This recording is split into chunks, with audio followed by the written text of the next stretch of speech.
Welcome to my second talk today. It's called Pimp Your UI. It's again a talk I've borrowed from a colleague, Jonas Zellner. He couldn't be here because he's in the States right now. It's about using animations, transitions to pimp up your UI. Yeah.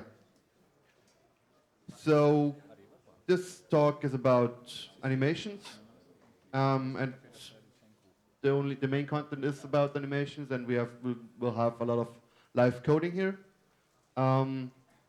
That's because we have a lot of live coding, so it's going to be harder for me this time. It's going to be more difficult for me, but easier for you. And yeah, at the end we will talk a little bit about the future, what's about Qt 5 and what's going on there. So yes, the goal of this talk is, so the environment we are talking about is Qt 4.8. Qt 4.8 comes with Qt Quick 1.1. And I'm going to try to explain you how animations work, what's available, how you can use it, how you can trigger it, how you can manage it. Yeah, what's there out of the box, basically. There are ways of extending that. I'm not going to talk about that much. If you have questions about that, you can ask later. But with the built-in stuff, you can already do nearly everything. I've never encountered a situation where I need to extend it with C++ or something. Pimp your graphical assets. That's basically the catch here. And the thing here, the real thing is you need assets. To have a nice user interface, in most cases it's not enough to just paint some yourself or just have everything written in QML. You need good graphical assets, you need good images, you need a design, and you need a designer.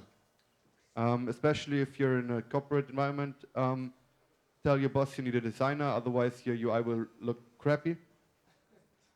Some developers tend to believe that they can design a UI. They can, but it will look crappy.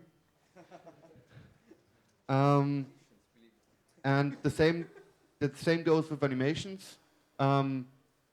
Animations tend to be even more triggered by developers that they do it on their own. But again, doing it wrong in a visual context, in an appealing context, is very easy. I've done it several times myself. I did animations I loved. They looked so good, so nice, and everybody was saying, "Oh my God, what's that?" Yeah, so animations should be designed as well. And the thing what you want to do here is join forces. In the last talk we had a question how you should work together. If it's coming down to polishing and pimping up and finalizing the UI, if the first draft is implemented, grab your designer, sit together on one machine and do it together. Qt Quick is really intended to be used that way and to be used that way.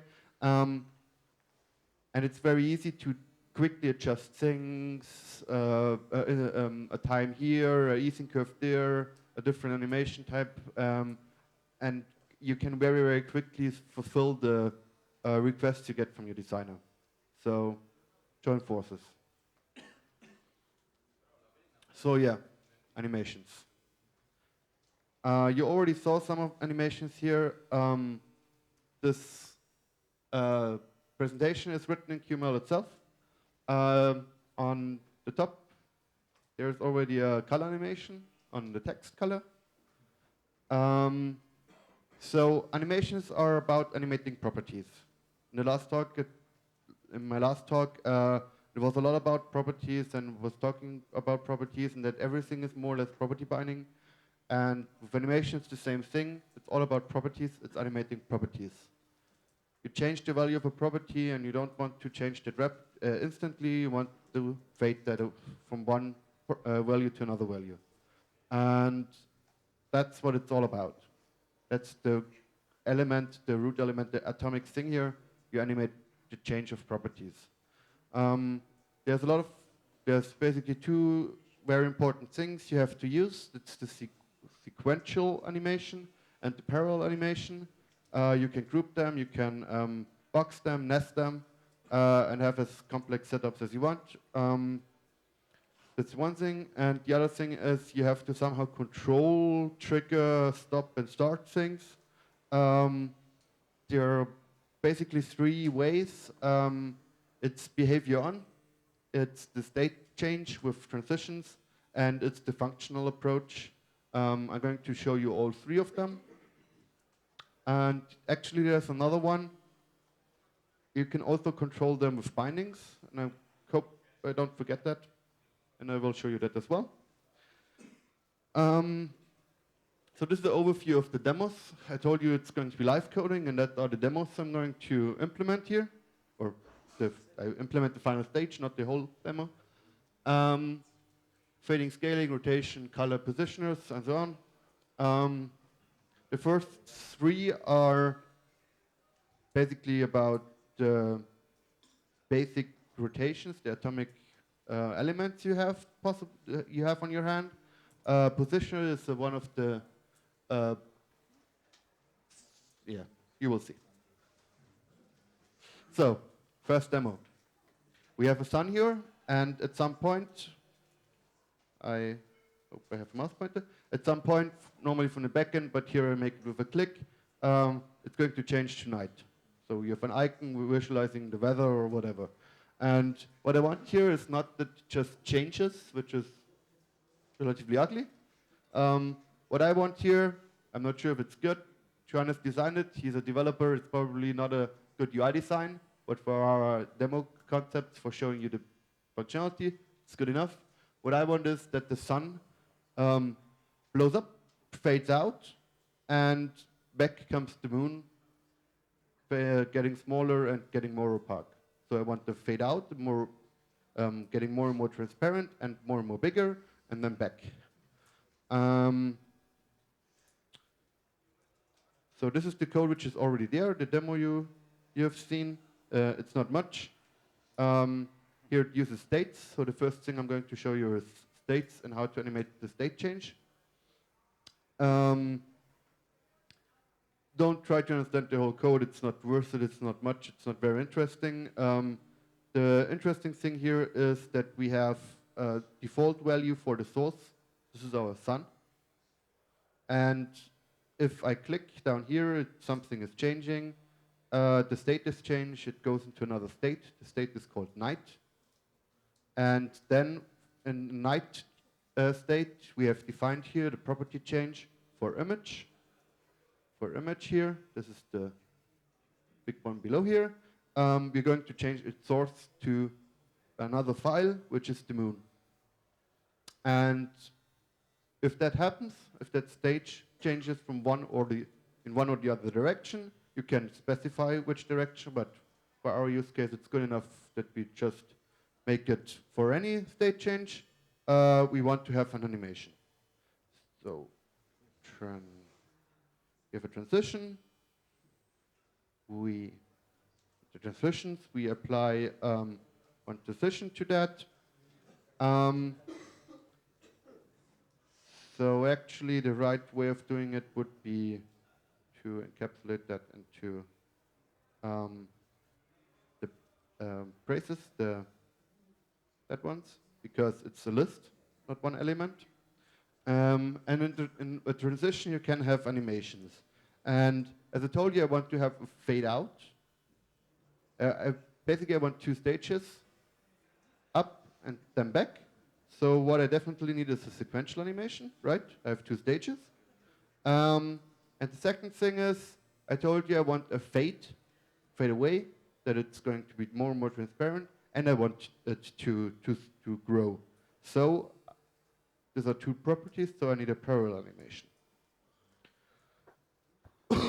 Sorry. In the parallel animation, we will have two number animation, each having one target. So the target here is the image.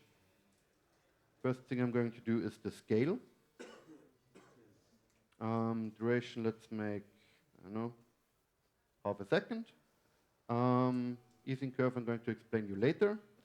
And we need a value 2.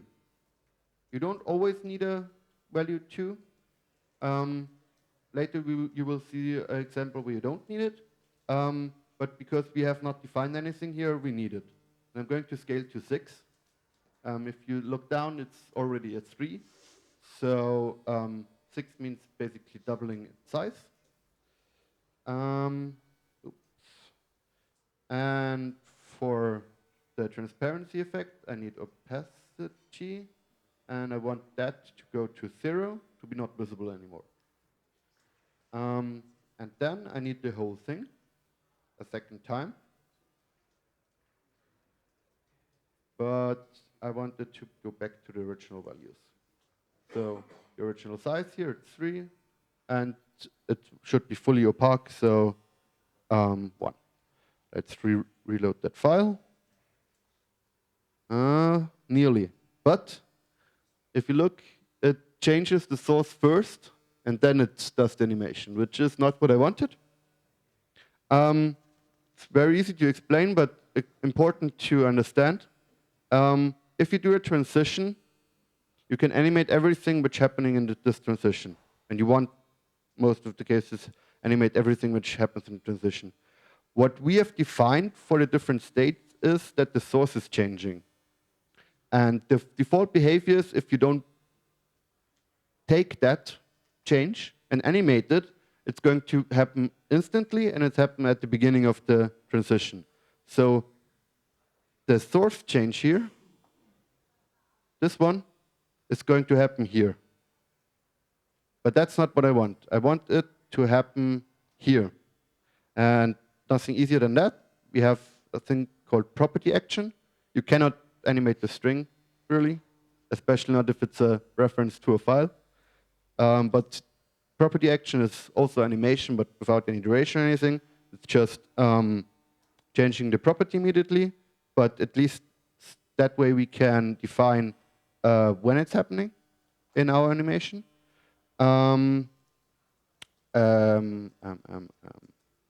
Property. And its source. And if I have not. Yeah, that's how I want it. See? Fades out and comes back in as another file. Again, the same as my last talk, you can ask questions whenever you want. I tried to make a small pause between each of the demos, so if you have a question, pop it now. Okay.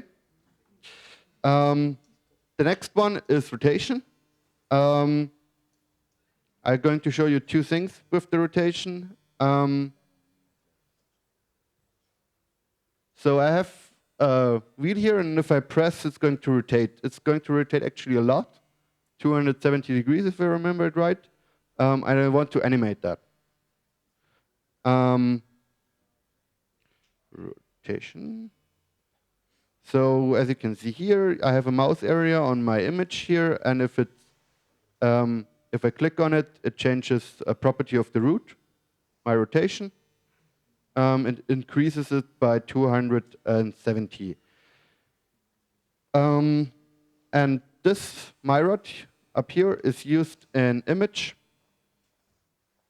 to a rotation property, which is applied, and the rotation property does, all it does is rotating around z-axis, so just on the plane, the given number.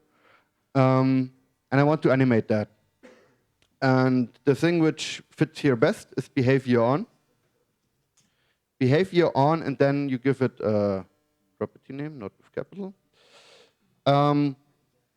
That basically means whatever you write down in that here is going to be triggered when the rotation is changed somehow. In our case, we have a little script here which is executed on click, which changes the root element, my root, and the rotation of our image is binded to my rotation. So if I click, rotation is changing. And whatever I write down in behavior is going to be triggered. And what I need here is a rotation animation. That's the second thing I show you here. Let's make 5 seconds maybe. Rotation animation is important if you animate something which has some relation to 360 degrees, more or less. It knows what to do regarding that 360 is also 0, and that it needs to go in the right direction here. That's what rotation animation is about. Have I saved? Yes. Let's reload. Not too bad. If I click a few times, it starts spinning, and eventually it will stop. Yes, very rapidly. That's not nice. I want it to smoothly stop, to slow down. And to do that, I need easing curves. All I do is define the easing type here. There's more to define in the easing. Look that up in your documentation if you need it. It's very powerful.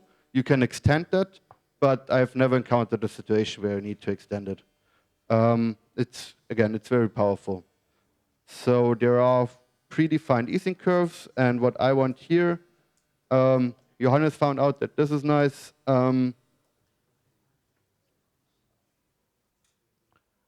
It's, yeah, way smoother and way nicer. Yes. If you have time at the end, I can show you another thing, how you can implement and cheat motion blurring. I don't think it's very important, and I don't know how fast I'm going to be, so I skip it for now. Color animation. Color animation is another thing where you need a special animation, and I'm going to show you that. What I want to achieve here is that if I move around the mouse, whenever I enter one of those tiles, it changes its color to something. Let's see. Color demo. There's already a mouse area for each of the rectangles.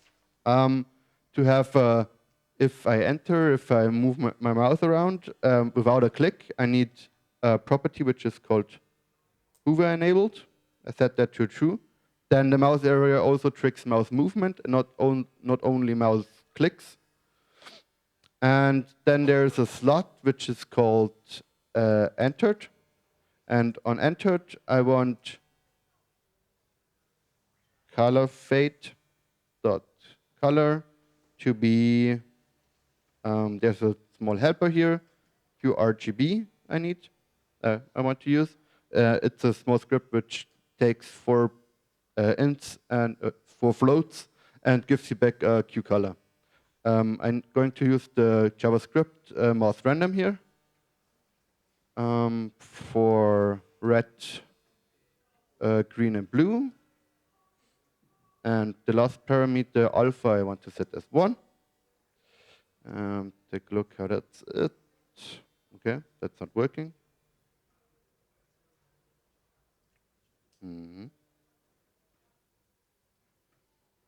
Anybody an idea?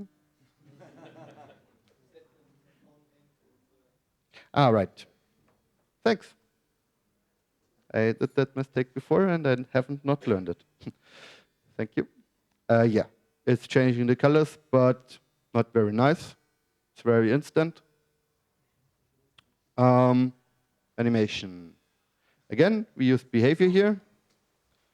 Behavior on color. Again, I already told you, you need a color animation. One thing I forgot before. In the last demo on my behavior, I have not set any to. I could have, but I don't want to, because behavior on, if you change the property, you already know where it goes, right? Use something in your code, something sets the new property, and there's no need in the animation to set the property anymore. You can, if you feel the need to, and later you will see an example, not behavior on, but another example where I just hijack more or less the property. But in this examples, we don't need the to in the color animation.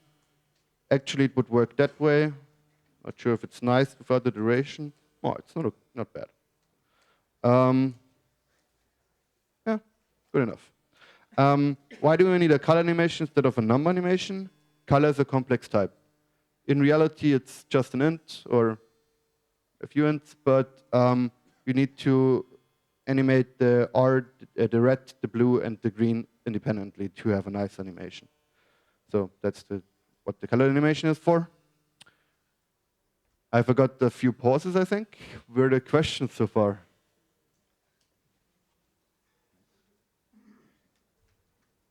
No questions? Okay.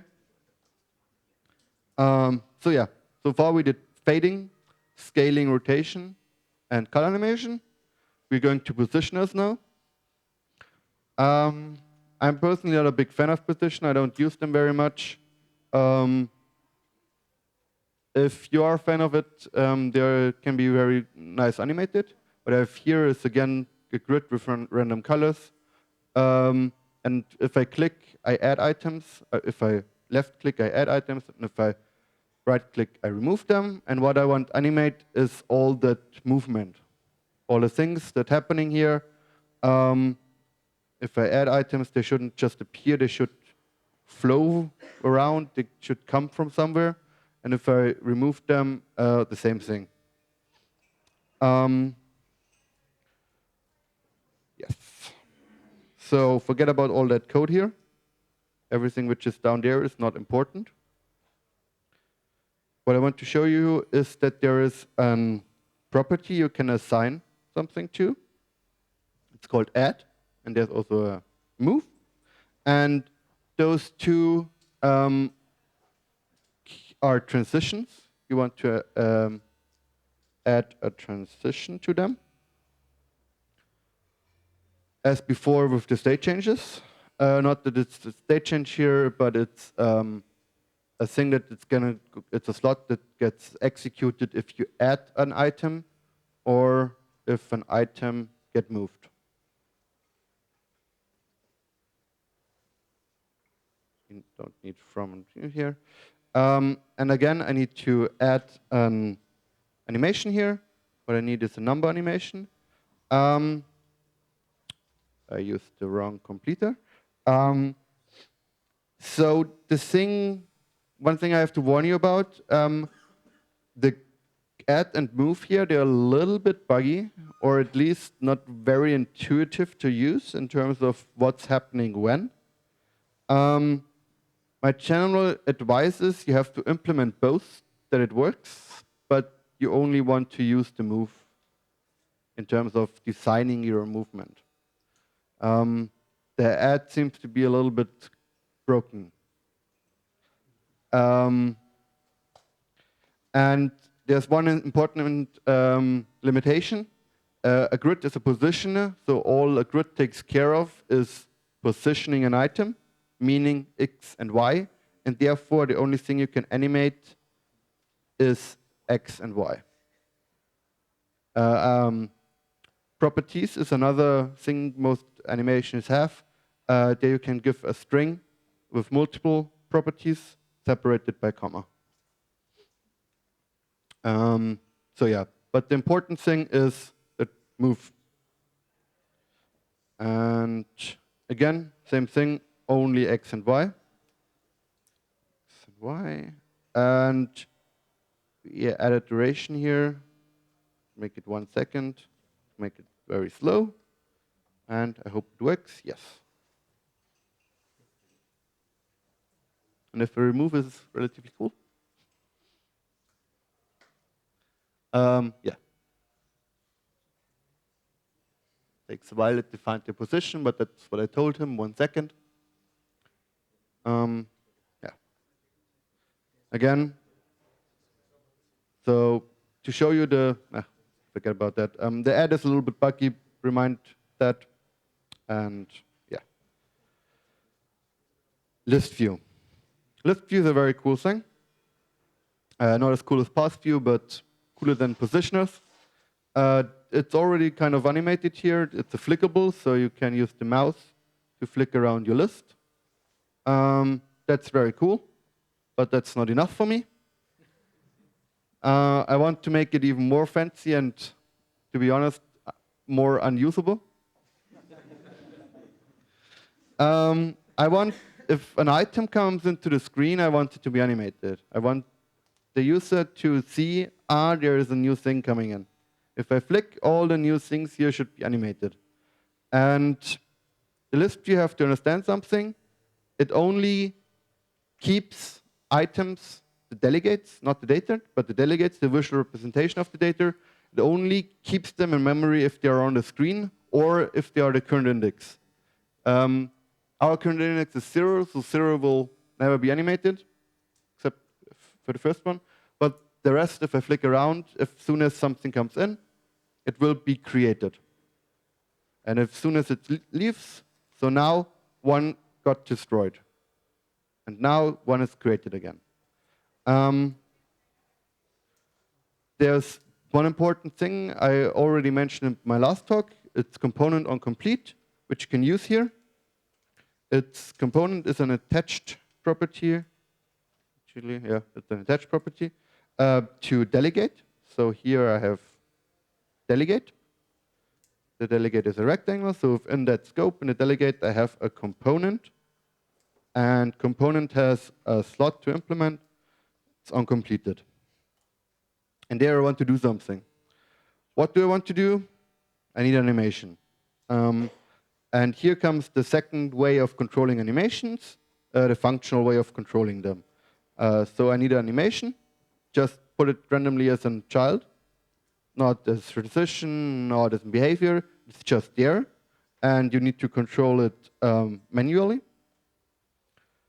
And what I want is actually a sequential animation.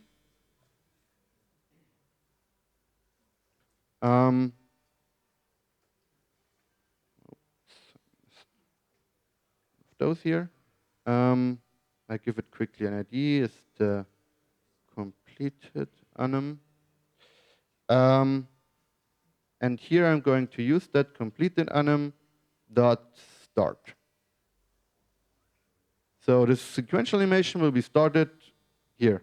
So now we have to define something here in the animation. And what I want to do is change that height. Going to see very soon why. The problem is that when this happens, this height is already set. So I have to reset it. I'm going to height check it, so to say. And I need a property action for that. The target is plate. The property is height.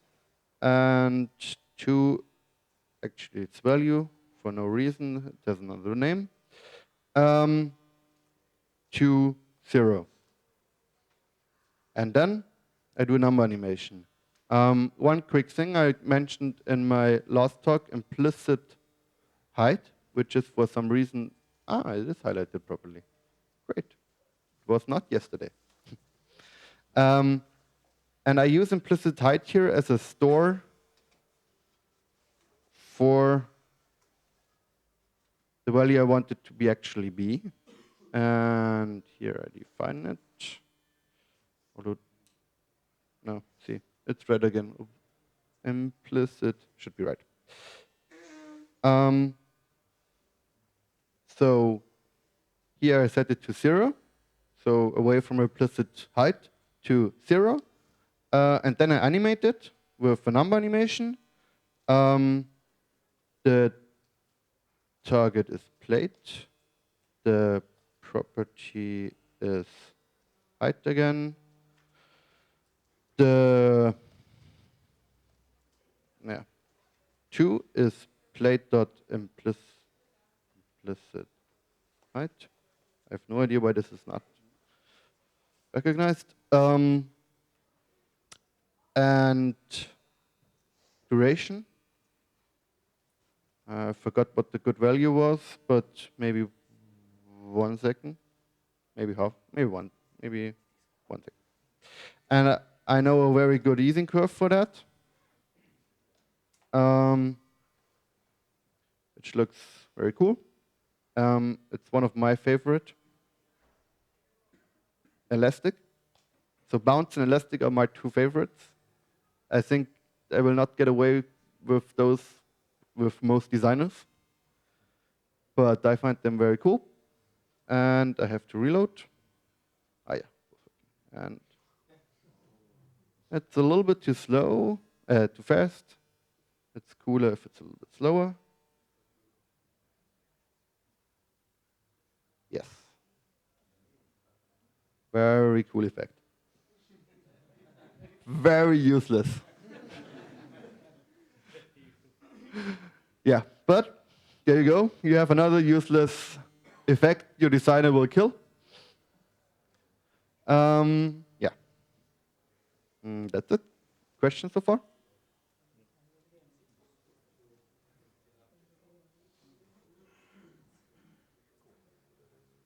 Oh, sure. Can everybody read it? Could have told me. Yeah. Another animation, we already had a similar demo. Adding items to a grid, but this time it's a grid view. I have a few lessons here for you. Again, I want the add to be animated a little bit differently now this time, but in general it's the same thing. I want the add and the move to be animated, the add and the remove to be animated.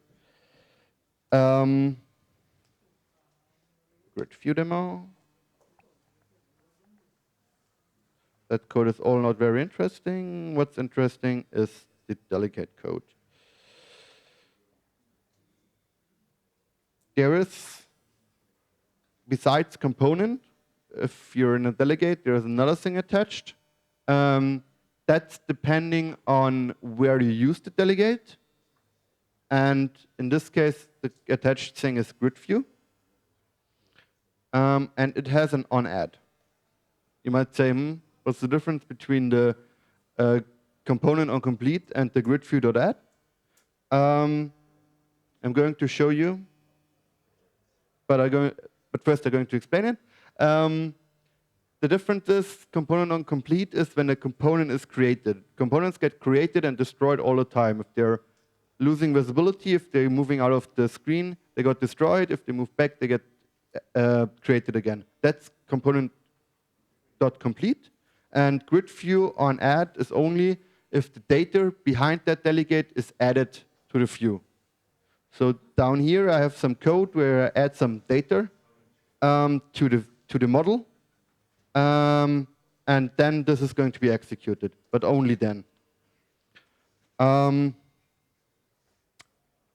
Yes. This is not a transition as in the positioner. This is a slot. You have to have some script, some code here, not a transition. So again, I need an animation here, and I want what do I want? I think I only need a number animation. Yes. Oops.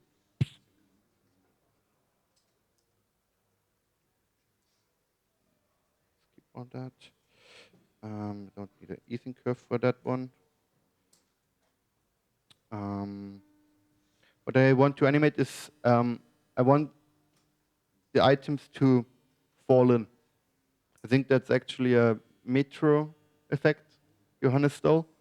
So I want the items to stand at the beginning so, and then fall in. What I need for that is rotation.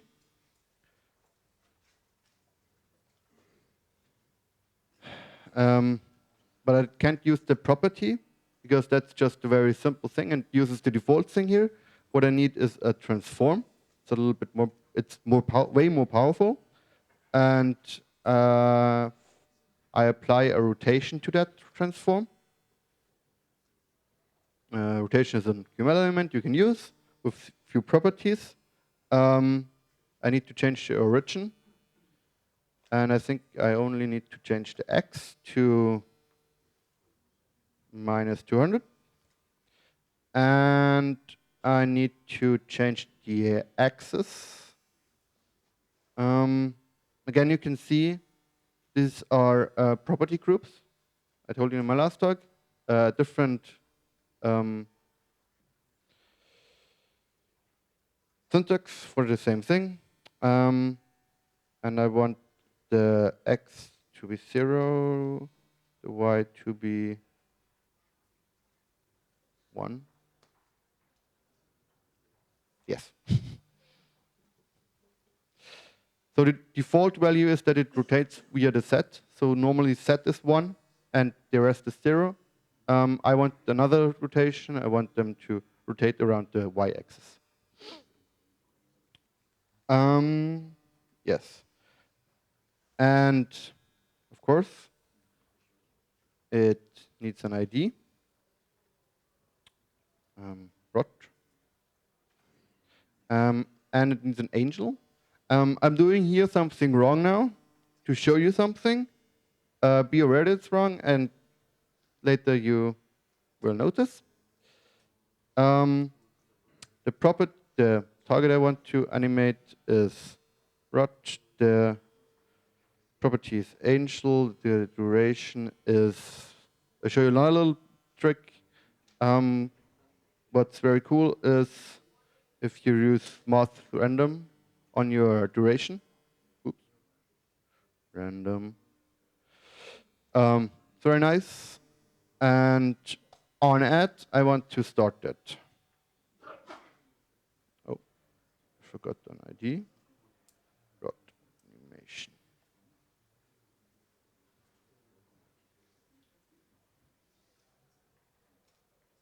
So let's see. Oh, sorry. Not working. It's a shame.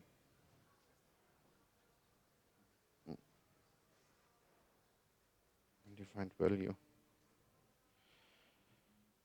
Too bad.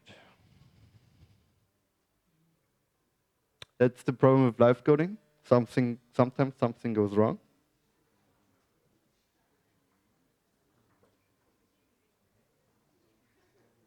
No.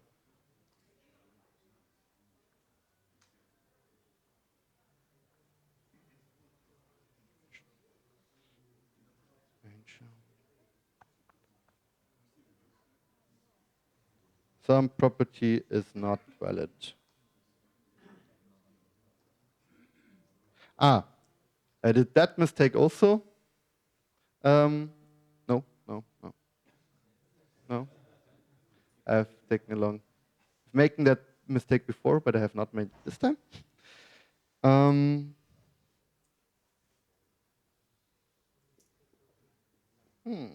Let's cheat.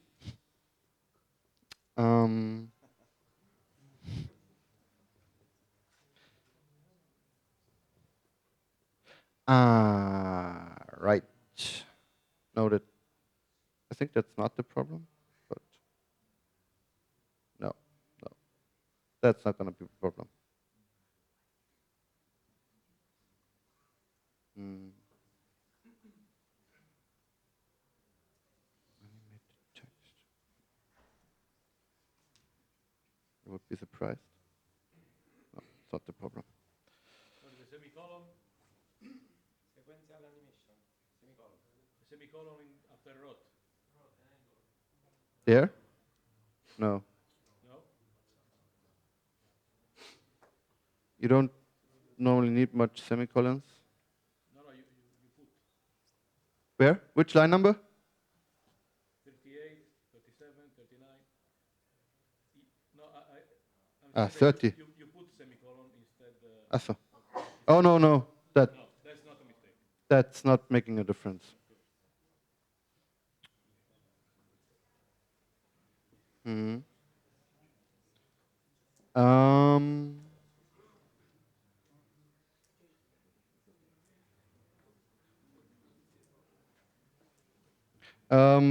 Nowadays, some optimization comes along and doesn't give you much useful information anymore.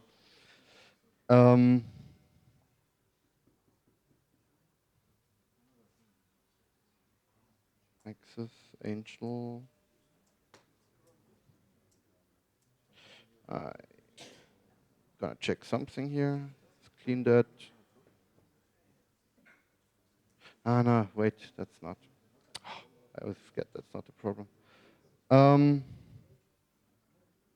ah, 2. If you animate to the same value as before, not much is gonna happen, right? Yes. Yeah, maybe a little bit too fast, but in general, what I wanted. Yeah, definitely too fast.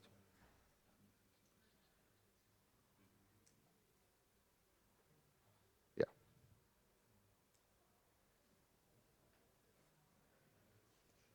Hmm. Somewhat what I wanted. Um, and now I'm gonna show you what I'm doing, what I've done wrong. Add a few items, then scroll around. Oh, they're gone. Why?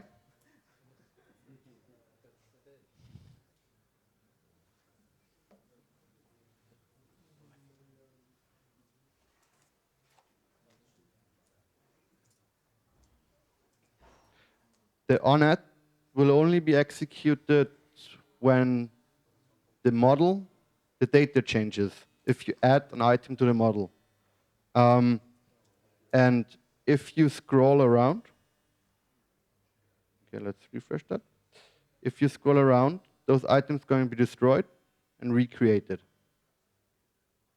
And the default value I have here is minus 90 degrees rotation.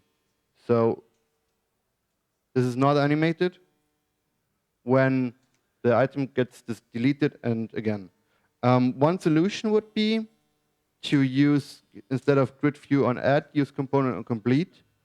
But that's not what I want. I can show you why. What's the thing I don't want?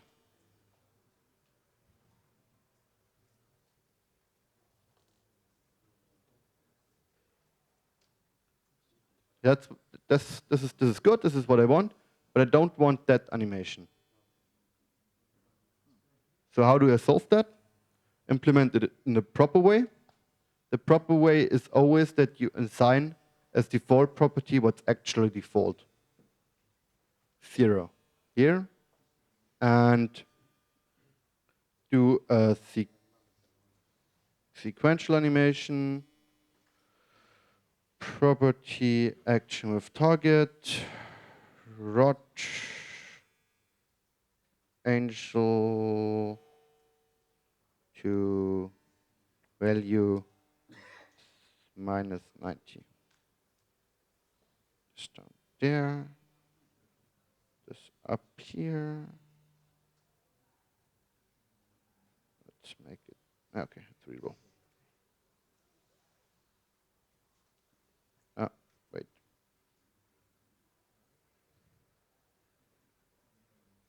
No, sorry. It was right already.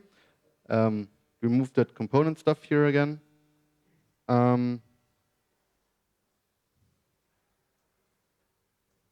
If I scroll around, nothing happens. That's what I want in that case.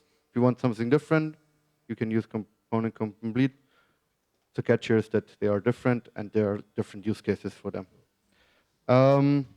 There's also a grid view on remove.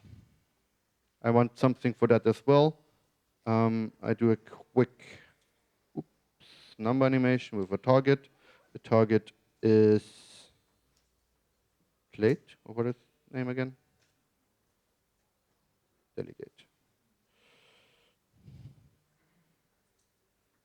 Delegate.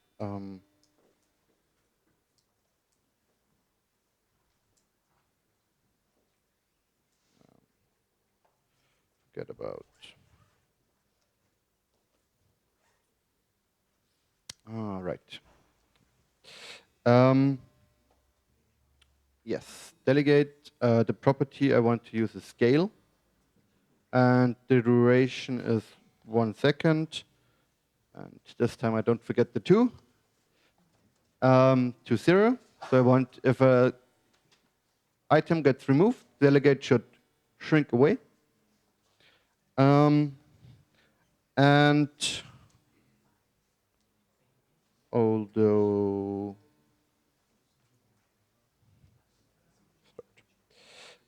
the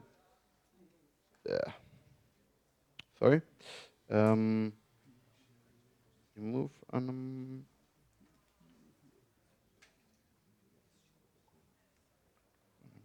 start. The problem here is that it's not going to work because if this is called, the item will already be removed, or actually not, but immediately after that it will be removed, and the animation will not have any time to do anything.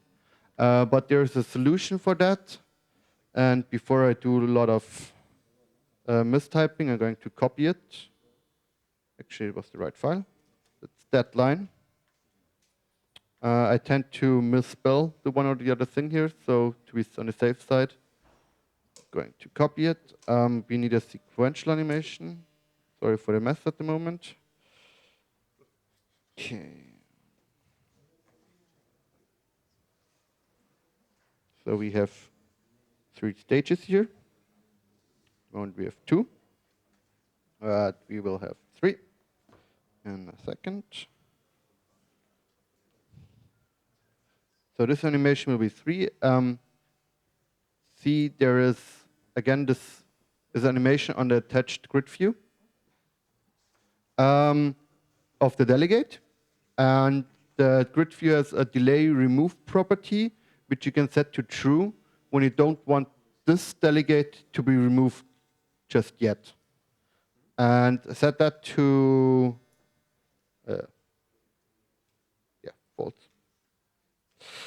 Set that to false again if you're ready that it be deleted. And I always have problems with that demo.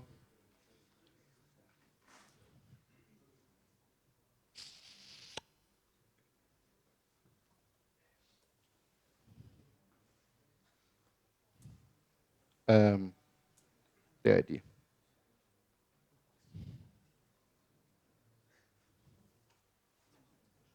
See?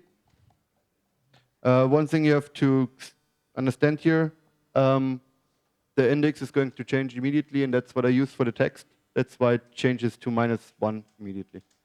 Index of -1 basically means it's not on the grid anymore, and that's happening as soon as the things, and you can't do anything about that. If you still want to display the old index, you have to write some code around that. But normally you don't display the index, right? You display some useful data. Oh, sorry. Yeah. Questions?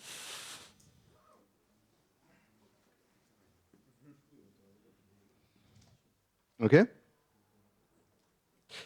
Path view. Path view on its own is already a very nice thing, which is very nice edited, like the list view, but just cooler. You can do more. It's more fancy. You can, like here, you can have a kind of 3D effect where you have items in front of others, and you can animate on that path. You can pretty much animate anything you want. You can set any property you want. You can have rotations and everything. How many of you have used the path view so far? Okay, nearly nobody. So I'm going to explain the path view a little bit because it's very interesting. In the path view, it's a view as anything else. You need a model, you need delegates, and so on. The difference, or the thing about the path view is that it has a path parameter where you can define the path. What you do in the path is you define points with attributes. In this case, I have 3 points. One is somewhere here, the second one is in the middle, and the last one is somewhere outside here. On each of those points, I define properties to change, some new value for the property. The properties I'm changing on that path view is the set index. Set index is not for having a real 3D perspective, and things which have a set index of -1000 or smaller than ones with -100 or something like that. It's just for ordering. It's just for who is on top of who. That's what's used here for having this blue one beneath that one, and so on. And the second one is scale. This one has a different scale than that one. And it's very easy. You have a start point. You always have a start point. Then you set attributes for your point. And if you're ready, if you want to define your next point, you make a path squad. There are different ones with different interpolations. There's a different Bezier thingies. There's a path squad, and I don't know, a lot of different ones. And yeah, after you define that, you define the properties, the path attributes for the for your second point, and then the third point and the properties for the third one. I don't have much time left, so for now I'm going to skip. To QA, right? Just in case you have no questions, since he already asked for a question, we can go straight ahead to the next talk without question and answer session. I have more to do. No? I have more. Okay, okay. It's just I have to schedule. Okay. Yes, of course. Okay. If it's okay for you, for everybody in the room, we can go straight ahead and with no questions. Okay? Is that okay for you? If you have questions, just raise your hand. Raise your hands. So Path its own is already very nice animated and can do a lot of very nice things. What you can already also do is animate the path points. It's all about properties, and path points have properties, so you can animate those properties.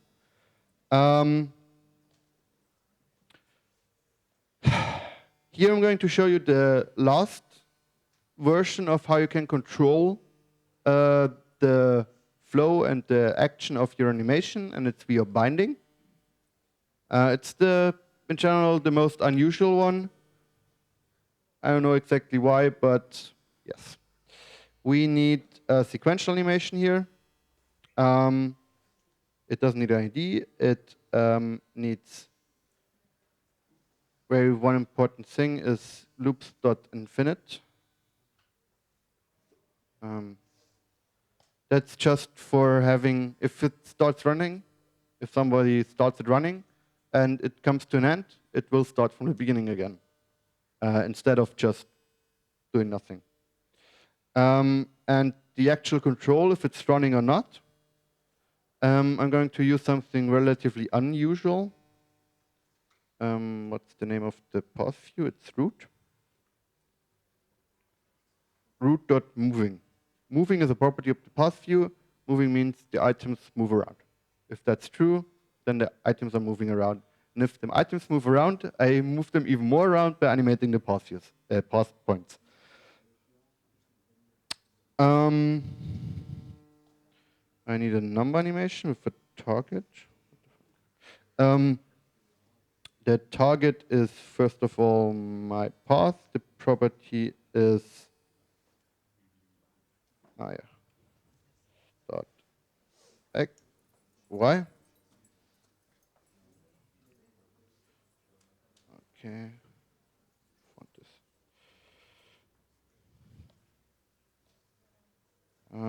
In out quad might be okay for now. Maybe 1 second, and I need a 2. The original value is half of the height from the middle, and I want it to be 0 for now. And I need a parallel animation because I want to animate the left and the right side. So I copied, oops, I copy that.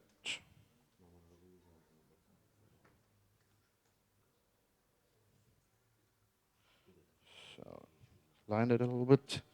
The next thing I want to animate is path point 2, the one on the right side.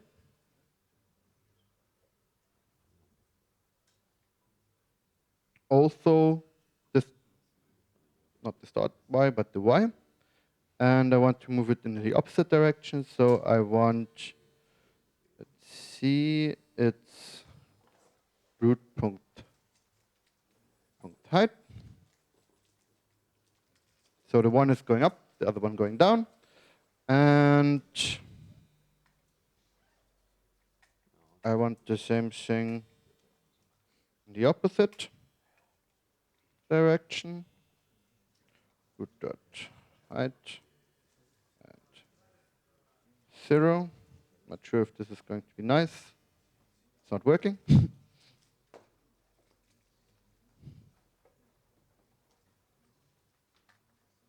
Okay. Some brackets.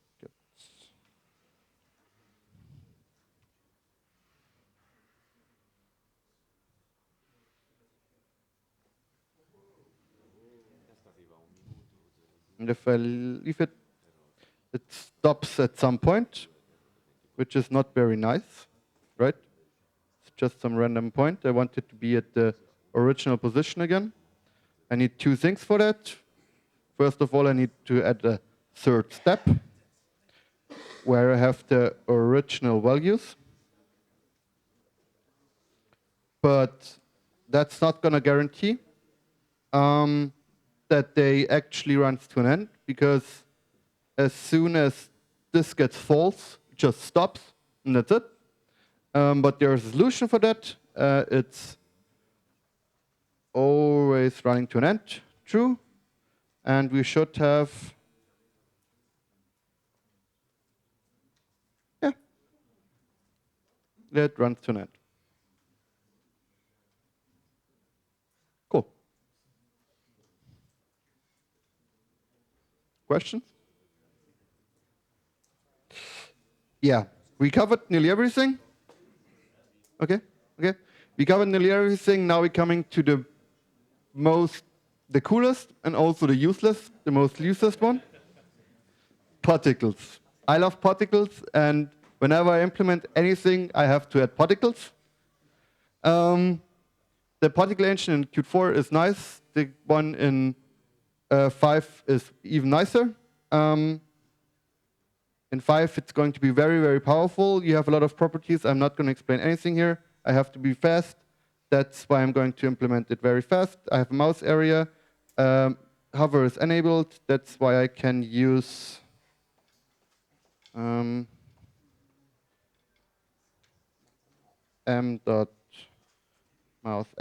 and m.mouse.y to change the attraction of the gravity. Right now it's always to 0, and now they're following my mouse. And to make it even more crazy, on mouse position changed, so wherever the mouse is changing, I use particle engine. What's the particles? There's a burst function. I can burst, I think 10 is enough. Whoa, whoa, whoa. Yeah, that's cool. Particles, I haven't found any real use case. But they make things more appealing, more interesting, things happening. Johannes found a use case, highlighting. Yeah. Future, Qt 5, more awesome. Scene graph, shade effects, animating shade effects, full OpenShare related, more possibilities, more features, more things. You can use shade effects in Qt 4 as well, but be aware that you can only use them on static elements. It's not covered here because it's relatively limited. If you have a static element like an image, which is never changing, you can use shade effects on that. Not, for example, on a path view, which is going to change. Yeah, that's it.